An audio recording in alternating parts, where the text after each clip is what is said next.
अरे आम्ही दिली गुणवत्ता, अरे आम्ही दिली गुणवत्ता, अरे आम्ही दिली गुणवत्ता,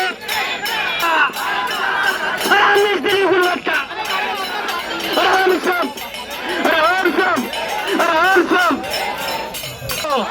अरे बीग नको, अरे कसंही करा काही करा, अरे कसंही करा हो काही करा.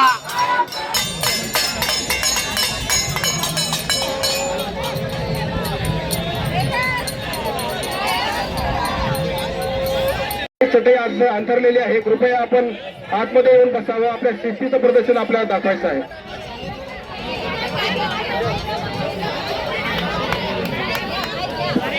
माझे जे बांधव उभे आहे त्या साईडला ना, कृपया विनंती आहे, आपल्या डोक्यावर टोपी आहे म्हणजे आपण या आंदोलनाचे सहभागी आहोत. आपण सर्व शिक्षा पूर्वीचं म्हणजेच आत्ताचं समग्र शिक्षा याच्यामध्ये कंत्राटी म्हणून आम्ही गेली 20 वर्ष काम करत आहोत.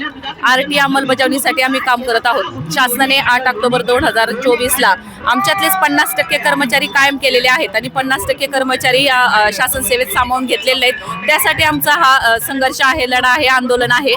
आमच्यासाठी शासनाने गेल्या वर्षी 4 मार्च 2025ला एक समिती गठीत केलेली होती आणि त्या समितीचा अहवाल आज रोजी शासन दरबारी आहे.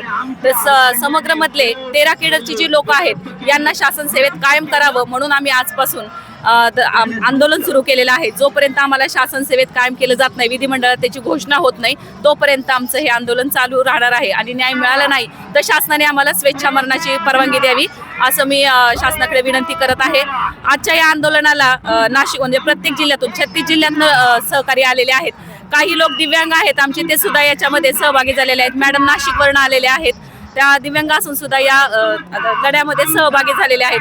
म्हणून शासनाला मी आवर्जून सांगते की आत्ताचे जे सन्माननीय मुख्यमंत्री आहेत त्यांनी आम्हाला 12/12/2012ला याच ठिकाणी अधिवेशनामध्ये आमच्या मोर्चाचं त्यांनी नेतृत्व केलं होतं आणि सांगितलं होतं की सत्तेत आल्यानंतर पहिल्यांदा तुम्हाला आम्ही कायम करू. पण अद्यापही ते आश्वासनच राहिलेलं आहे.